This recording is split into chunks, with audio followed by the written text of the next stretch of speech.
how to get the glory. Now, the Bible also talks about Leviathan, but that's a whole other story. We'll cover Leviathan some other time. So basically, God made everything in 6 days. Dinosaurs lived with man. People have killed most of them. There could be a few still alive. And Christians need to quit worrying about dinosaurs and start using them for God's glory. We'll cover more on that in the next session. Well, this is Kent Hovind. It is August 31st, 1993. I'm sitting here at the Antique Quest in Winchester, New Hampshire, with Sandy Mansing. It's good to see you again, Sandy. I saw you back in '92. And Sandy is the one that saw Champ. Her picture appears on the cover of the book by Joseph Zarzinski. This took place. Why don't you tell us when it was and where you were and just a little bit about it. I was in Vermont, on the Vermont side, and my husband, we weren't married at the time, my fiance and my children, we were exploring the lake. I grew up in that area.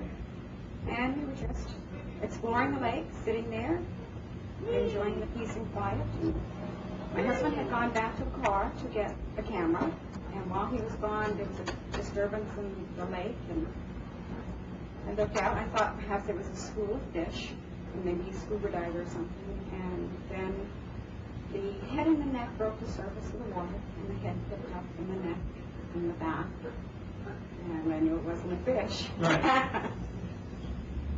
Well, great. And some people said I heard somebody told you that they thought maybe it was a duck. It's about a 2,000-pound duck. A 2,000-pound duck. When we were at the church, when you came to hear me speak up in wherever that was, New Hampshire, Dublin, New Hampshire, I had all my dinosaurs on the table, and you immediately picked out this one as Champ. But you said it was a little different, what you saw. Yes, what I saw is the neck was not near as long, and the head is shaped right, like a horse head, but the neck is not near as long. Okay, now there are 3 or 4 different types of swimming dinosaurs that bones have been found of. There's the chronosaur, which has a huge neck, the plesiosaur, which you're holding, and then there's the elasmosaur. Had a shorter neck, and the head is at a right angle to the body instead of in line with the body. There may be others, of course, undiscovered yet, but get that where they can see it on the camera. I think this more. Shorter neck. With a shorter neck. Or it could be that the neck wasn't all out of the water, too. Okay. All right, so this was back in 1977. How many other people do you know, or have you talked to that claim they have seen it also? I have spoken with probably about 6 different people who have seen it. And all of our accounts are very, very similar.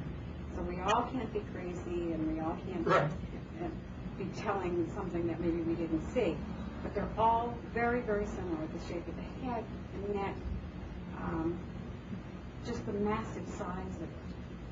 Okay, now you watched it for about how long, would you say? Probably from the time of the disturbance until it went back down, maybe 8 minutes, 10 minutes. 8 to 10 minutes, okay. And you told me the last time we talked, about a year ago, that when it first came up, it was looking different directions, it was looking around? When it came up, it was facing this way, okay, to me, and when it came up out of the water. And then it looked around, and when I did take the one snapshot, it was getting fidgety. It was getting a little more movement to it, and it had turned its head to look over its back, and that's when I got the snapshot. And then it turned, and then it went down, and it started going down like this, and then it put its head down under the water. After it was completely under the water, I heard a boat coming. I heard a boat. Didn't even see the boat, but I heard it coming. It knew that boat was coming long before my sense of hearing picked it up. A lot of people that I've interviewed have told me that, like the ones in Africa, the dinosaurs in Africa, the natives claim they have very sensitive hearing, and they'll hear you coming and duck under the water. I've got missionary friends over there that say there are dinosaurs in that swamp. Absolutely. I'm sure of it. God created one. He created many. Sure. And this is something that has to be a creation. It's not something that could come from the wheel or any of that nonsense.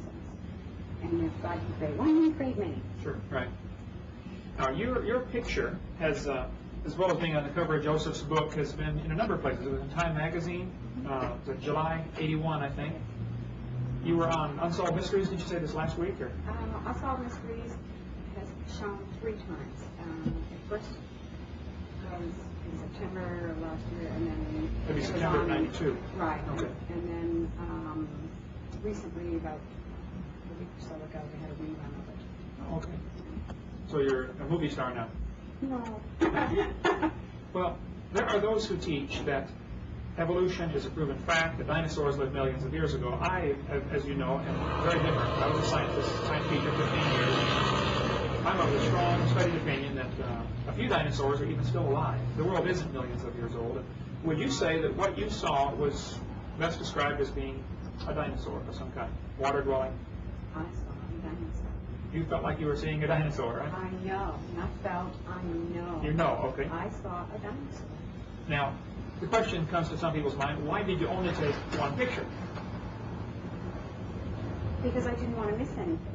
Busy watching it. I was busy watching. I brought the camera up, I took the one photograph, and then I put it down because I didn't want to miss anything. I was in such total awe of what was happening. And I don't even know why I took the one. It was just instinct. My husband handed me the camera. He had gone after the camera. He had gone after the camera to take pictures of the children. Okay, before it surfaced. Right. He didn't even know anything was going on until he got back there. Sure. And he helped me up the banking, and he handed me the camera so to help me up the banking. And I had it. My knees gave out. I was shaking. And I went down on my knees. I picked the camera up. I took the one photograph, and then put it down. I had them both down. You could have taken 20 pictures. Oh, absolutely. Right. But I wanted to watch it, and I was, and your mind tries to rationalize.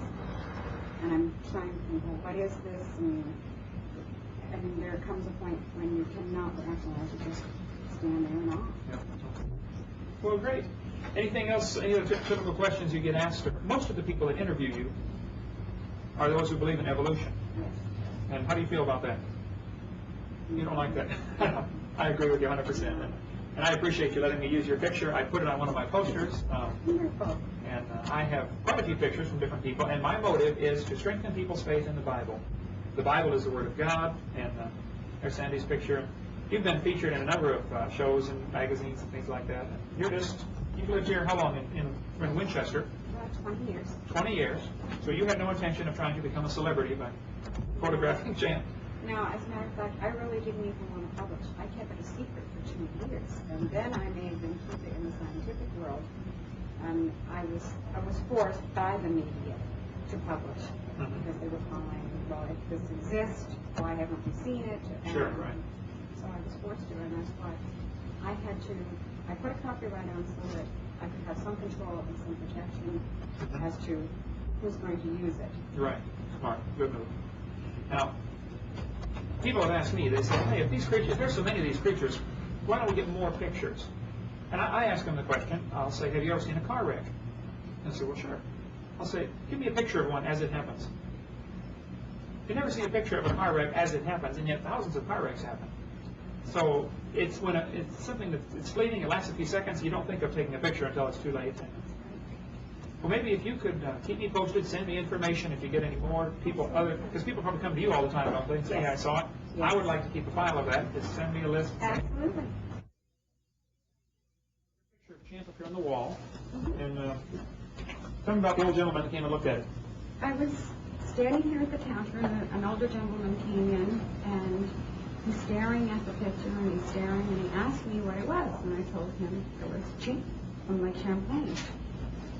And he went on to tell me that he had never told a soul this, and he was in his 80s. I think he said he was 89 or 87.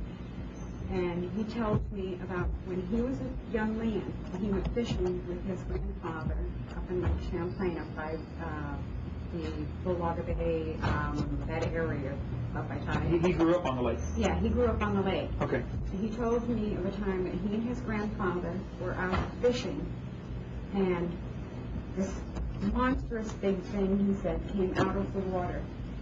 And his grandfather told him that it was Champ, and that he wasn't to tell anybody due to the fact that they would think that they were insane. And so all those years, he never told a soul about it. I was the first person he told, and he said to me, I was not insane. My grandfather was